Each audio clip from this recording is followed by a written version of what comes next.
A'udzu billahi minasyaitonir rajim. Bismillahirrahmanirrahim. Adab menggunakan HP. Di antara adab-adab menggunakan handphone atau HP: 1. Mematikan atau menonaktifkan HP ketika akan mendirikan sholat, agar tidak mengganggu sholatnya dan agar dapat sholat dengan khusyuk, yaitu tidak timbul pikiran dalam hati selain perihal sholat, dan supaya anggota tubuh selalu dalam keadaan diam dari gerakan-gerakan yang tidak dianjurkan untuk dikerjakan dalam sholat. Berdasarkan sabda Rasulullah SAW yang disebutkan dalam kitab Ihya Ulumuddin, laisa lil mar'i min salatihi illa ma aqala. Artinya, tidak terdapat pahala pada salat seorang hamba kecuali seukuran kekhusyukannya. Dan jika lupa tidak mengecilkan suara HP ketika akan salat, lalu tiba-tiba ada panggilan masuk, maka segeralah matikan atau hilangkanlah suaranya atau silent volumenya. 2. Jika terdapat orang yang lupa tidak segera mematikan suara ponselnya tatkala berada di masjid atau majelis, maka dianjurkan bagi yang melihatnya untuk mengingatkannya dengan lemah lembut dan tidak menegurnya di hadapan orang lain.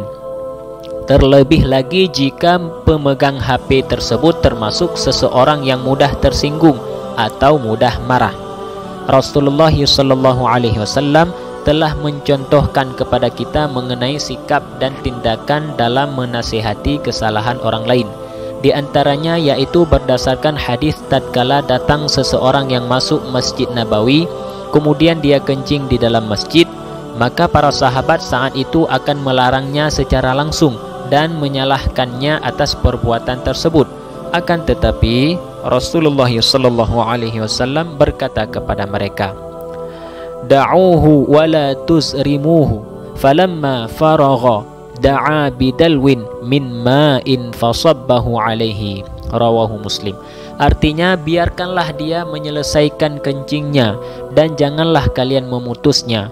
Kemudian setelah orang tersebut selesai dari buang air kecil, maka beliau memerintahkan sahabatnya untuk mengambil setimba air dan menyiramkannya pada tempat kencingnya. 3. Mengagungkan perkara salat atau tidak meremehkannya, dan tidak lebih mengutamakan panggilan telepon dari seseorang daripada salatnya, seperti memandang HP-nya tatkala salat hanya untuk melihat siapakah yang sedang menghubunginya. Al-Imam Hasan Al-Basri radhiyallahu anhu berkata, ya bna Adama, idza hanat 'alaika salatuka famal ladzi ya'izzu 'alaika. Artinya, wahai anak Adam, jika kamu meremehkan perkara salatmu, maka perkara apakah yang lebih mulia bagimu daripada salatmu? 4. Tidak menggunakan ponsel saat berada dalam majelis ilmu ataupun zikir, karena hal tersebut dapat mengurangi kewibawaannya dan mengganggu orang-orang yang sedang berada di majelis tersebut, serta menyakiti perasaan penceramah, kecuali jika terdapat kepentingan yang mendesak. 5. Tidak menyimpan di dalam HP-nya musik-musik yang dilarang oleh syariat. Rasulullah SAW bersabda, al-ghina'u yumbitun nifaqa fil qalbi kama yumbitul ma'ul baqla. Rawahu Ibnu Abi Dunya. Artinya, nyanyian atau musik akan menumbuhkan sifat kemunafikan di dalam hati, sebagaimana air yang menumbuhkan sayuran. Hadis riwayat Ibnu Abi Dunya. Oleh karena itulah, mendengarkan nyanyian dihukumi makruh, dan jika sampai menimbulkan fitnah, maka hukumnya menjadi haram. 6. Tidak menyimpan atau mendownload film-film yang diharamkan oleh syariat, karena hukumnya adalah haram. Berdasarkan sabda Rasulullah SAW, zinal ainaini an-nadharu. Rawahu Ibnu Sa'ad. Artinya, zinanya kedua mata adalah berupa pandangan kepada hal-hal yang diharamkan. Hadis riwayat Ibnu Sa'ad. 7. Niat yang baik ketika menggunakan HP. Di antaranya yaitu untuk menyambung tali silaturahim dengan sesama kerabat, atau menjadikannya sebagai sarana yang memudahkannya untuk menanyakan hukum dari suatu masalah yang tidak dipahaminya. 8. Menggunakan HP sebatas kadar kebutuhan dan tidak menghabiskan masa hidupnya hanya sibuk dengan HP tanpa mendatangkan manfaat. Al-Habib Abdullah bin Alawi Al-Haddad radhiyallahu anhu berkata, "Kullu nafasin min anfasika jauharatun la qimata lahu id la iwada lahu wa idza fata fala auda lahu." Artinya, setiap nafas dari nafas-nafasmu adalah bagaikan permata yang tiada tara harganya, tidak ada gantinya, dan jika telah lepas darimu maka dia tidak akan kembali lagi. Beliau juga berkata, "Man anfaqa umrahu fi ghairi ta'atin aw wasilatin ila ta'ati faqad anfaqa a'azzal asya'i fi akhassil asya'i." Artinya, barang siapa yang menggunakan waktunya untuk selain ketaatan atau perantara untuk mencapai kepada ketaatan, maka berarti dia telah menggunakan barang yang sangat mulia untuk sesuatu yang sangat hina. 9. Tidak berbicara dengan seseorang melalui via HP saat dirinya sedang berada di dalam majelis, akan tetapi keluarlah terlebih dahulu dari majelis tersebut. 10. Tidak menyimpan atau memajang di layar HP-nya foto istri atau anak perempuannya atau kerabatnya, karena dikhawatirkan dapat terlihat oleh lelaki ajnabi yang bukan mahram. 11. Tidak memasukkan HP ke dalam kamar mandi jika nada deringnya berupa suara pembacaan ayat Al-Quran atau qasidah salafus salih, karena dikhawatirkan terdapat seseorang yang menghubunginya tatkala dia berada di kamar mandi. 12. Lebih mengutamakan panggilan orang tuanya daripada orang lain ketika menerima telepon. 13. Tidak memulainya dengan ucapan halo saat menerima telepon, karena ucapan tersebut tidak mencerminkan nilai-nilai Islami. Akan tetapi mulailah dengan ucapan salam atau Allah supaya tampak nilai-nilai Islam. 14. Saat menelepon, maka akhirilah pembicaraannya dengan lafaz salam atau lafaz istauda'nakumullah, saya titipkan dirimu kepada Allah Subhanahu wa ta'ala. Dan pendengarnya atau penerima telepon tersebut dianjurkan untuk menjawab qabiltu wada'ah, saya telah terima titipan tersebut, dan janganlah diakhiri dengan lafaz bye. 15. Tidak membiasakan anak yang belum baligh untuk menggunakan HP, karena hal tersebut menurut ulama dan juga penelitian dokter dampak negatifnya sangatlah besar terhadap anak kecil. Di antaranya, 1. Wataknya menjadi keras. 2. Merusak nilai-nilai moral, karena dia masih belum bisa membedakan antara yang baik dan yang buruk dari apa yang telah dilihatnya. 3. Menjadikannya malas belajar dan cepat marah. 16. Tidak menggunakan HP milik orang lain tanpa izin darinya atau tanpa mengetahui keridhaannya. Rasulullah sallallahu alaihi wasallam bersabda, "La yahillu li muslimin ay ya'khudha 'asa akhihi bi ghairi tibi nafsin minhu." Rawahu Ibnu Hibban fi sahihihi. Artinya, tidak dihalalkan atau haram bagi seorang muslim untuk mengambil tongkat saudaranya tanpa keridhaan atau izin darinya. Hadis riwayat Ibnu Hibban. Dalam kitab Mughnil Muhtaj dijelaskan, falau jalasa ala bisatil ghairi aw ightarafa bi aniyatil ghairi bila idnin faghasibun wa illam yaqsidil istilaa lianna ghayatal ghasbi ay yantafi'a bil maghsubi wa qad wujida. 17.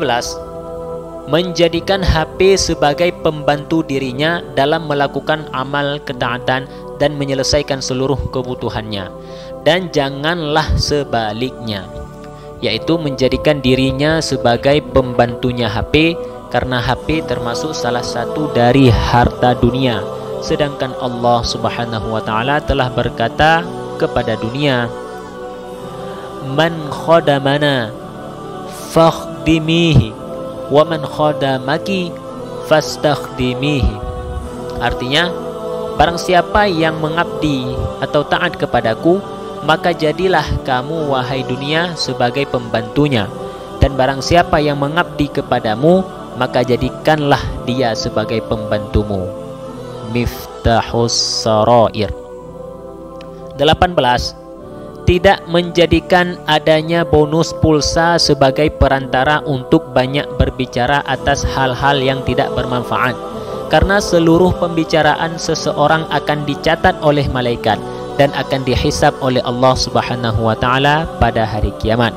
Sebagian salafus saleh berkata, "Lau annahum ay al-malaikata akhadhu minan nasi ba'd al-midadi wal qirtas alladhi yaktubuna bihi aqwalahum la aqallu minal kalami." Artinya, seandainya mereka para malaikat mengambil dari manusia biaya dari tinta dan kertas untuk menulis perkataan-perkataan yang mereka ucapkan, niscaya mereka manusia akan mempersingkat pembicaraannya. Kitab Tathbitul Fuad. Al-Habib Ali Al-Mashhur bin Muhammad bin Salim bin Hafiz radhiyallahu an berkata, sadarilah bahwa HP merupakan sesuatu yang sangat ringan untuk dibawa kemana-mana oleh sebagian besar orang di dunia. Namun di akhirat, maka HP tersebut akan menjadi berat hisabnya. Oleh karena itu, gunakanlah HP untuk agamamu demi kebahagiaanmu, keselamatanmu di akhirat. 19. Berbicaralah dengan baik dan bermanfaat, karena syariat telah melarang seseorang untuk berbicara buruk berdasarkan sabda Rasulullah SAW, zinal lisani al-kalamu, rawahu Abu Syekh. Artinya, zinanya lidah adalah dengan pembicaraan yang buruk. Hadis riwayat Abu Syekh. 20. Dianjurkan untuk mempersingkat pembicaraan yang panjang, karena berlebihan dalam berbicara melalui telepon akan menjadikan seseorang kecanduan dalam menelepon. 21. Tidak sering menelepon seseorang tanpa terdapatnya kepentingan. 22. Tidak membingungkan penerima telepon saat berkomunikasi dengannya.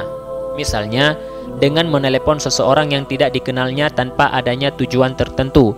Dan jika akan menelepon seseorang, maka peneleponlah yang lebih berhak untuk memperkenalkan dirinya terlebih dahulu daripada si penerima telepon.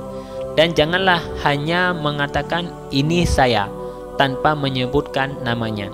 Berdasarkan sabda Rasulullah SAW, an Jabirin radhiyallahu anhu qala ataitun nabiyya sallallahu alaihi wasallam fi dainin kana ala abi fadaqaqtul baba faqala man dha faqultu ana faqala ana ka'annahu karihaha, rawahul Bukhari wa Muslim. Artinya, dari sahabat Jabir bin Abdullah radhiyallahu anhu, dia berkata, aku datang kepada Nabi sallallahu alaihi wasallam karena untuk menanyakan perkara hutang ayahku. Lalu aku mengetuk pintunya. Kemudian beliau bertanya, siapa? Maka aku jawab, saya. Maka beliau keluar sambil berkata, saya. Hal ini menunjukkan beliau tidak suka dengan lafaz jawaban saya tersebut tanpa menyebutkan namanya. Hadis riwayat Bukhari dan Muslim. 23. Menjaga perasaan penerima telepon dan tidak membuatnya tersinggung karena sebab panggilannya tidak dijawab, atau dijawab akan tetapi hanya secara singkat. Berprasangka baiklah kepadanya. Mungkin saat itu dia sedang sakit atau sedang berada di tempat yang tidak pantas untuk menerima telepon, seperti di masjid atau di pemakaman. Atau sebaiknya si penerima telepon mengabarkan kepada orang yang telah menghubunginya atas keadaannya. Misalnya dengan mengatakan, saya lagi di dalam masjid, nanti saya akan telepon balik, yaitu dengan tujuan agar penelepon dapat memahami bahwa dirinya tidak dapat bicara panjang lebar, dan ucapan tersebut tidak lebih menenangkan hati penelepon dan tidak berprasangka buruk. 24. Menelepon seseorang di waktu yang tepat, yaitu bukan di saat dia sedang sibuk atau di pertengahan malam sampai larut malam. 25. Jangan merekam pembicaraan seseorang tanpa izin terlebih dahulu kepada yang bersangkutan, atau mengeraskan suaranya dengan cara loudspeaker supaya orang-orang dapat mendengarkan pembicaraannya. Karena perbuatan semacam ini tidak pantas dilakukan oleh orang yang berakal, terutama jika pembicaraan tersebut bersifat khusus atau rahasia. Dan hal ini juga termasuk bentuk dari pengkhianatan atas kepercayaan yang telah diamanahkan kepadanya. 26. Meneliti kebenaran suatu kabar atau SMS yang diterimanya, dan tidak menyebarluaskan berita kabar tersebut kecuali informasinya terbukti benar atau valid dan bermanfaat. Sebagian ulama berkata, kanal hudhudu mundabitan fi naqlil akhbari falam yaqul sami'tu aw yaquluna bal qala waji'tuka min saba'in binaba'in yaqinin. An-Namlu ayat 22. Wa ma'a dhalika lam yatasarra' sayyiduna Sulaiman alaihi salam kama naf'alu nahnu naskhun wa lasqun ma'a ilmihi anna al-hudhuda la yajra'u aw ay yakdhiba alaihi bal qala sananzuru asadaqta am kunta minal kadhibin. An-Namlu ayat 27. Tathabbutu matlabun dini wa manhajul anbiya'i fala tanshur ma lam tatayaqqan. Artinya, dikisahkan bahwa burung hudhud milik Nabi Sulaiman alaihi salam sangat waspada dalam membawa kabar kepada Nabi Sulaiman alaihi salam. Dan cara dia dalam mencari kabar yaitu dia tidak pernah mengatakan aku mendengar kabar, atau banyak orang yang berbicara tentang kabar tersebut tanpa mengetahui kebenarannya. Akan tetapi cara dia dalam mencari kabar yaitu dia berkata kepada Nabi Sulaiman alaihi salam, aku datang kepadamu dari negeri Sabak. Aku membawa kabar penting yang diyakini kebenarannya. Quran Surah An-Namlu ayat 22. Meskipun demikian, akan tetapi Sayyiduna Sulaiman masih tidak langsung mempercayainya. Padahal Nabi Sulaiman mengetahui bahwa burung hudhud miliknya tidak akan berani berbohong kepadanya. Akan tetapi Sayyiduna Sulaiman alaihi salam berkata kepadanya, akan kami lihat terlebih dahulu tentang kabar yang kamu bawa. Apakah kamu benar ataukah kamu termasuk orang-orang yang berdusta? Quran Surah An-Namlu ayat 27. Maka hikmah dari kisah ini adalah memastikan suatu kebenaran sebelum menyebarkannya kepada orang lain, merupakan perkara yang dianjurkan dalam agama Islam. Dan seperti inilah tata cara hidup para nabi. Oleh karena itu, maka janganlah kalian menyebarkan sesuatu yang kebenarannya masih belum diyakini. 27. Tidak mengirim SMS atau pesan yang tidak baik, misalnya yang mengandung kata-kata kotor atau celaan atau gambar emoji yang tidak pantas ataupun foto-foto porno. 28. Tidak bercanda melalui via telepon atau SMS secara berlebihan atau dengan mengucapkan kalimat-kalimat cinta, terutama terhadap wanita, karena pada umumnya wanita suka dipuji dan mudah tergoda dengan rayuan. Hal ini disebabkan karena perasaannya lebih tinggi daripada akalnya. 29. Tidak menggunakan simbol-simbol atau tanda emoji yang buruk sebagai nomor kontak seseorang, dikarenakan di dalamnya terdapat unsur penghinaan atas seseorang, dan hal ini telah dilarang oleh syariat Islam berdasarkan firman Allah Subhanahu wa taala, A'udzu billahi minasyaitonir rajim. يا أيها الذين آمنوا لا يسخر قوم من قوم عسى أن يكونوا خيرا منهم ولا نساء من نساء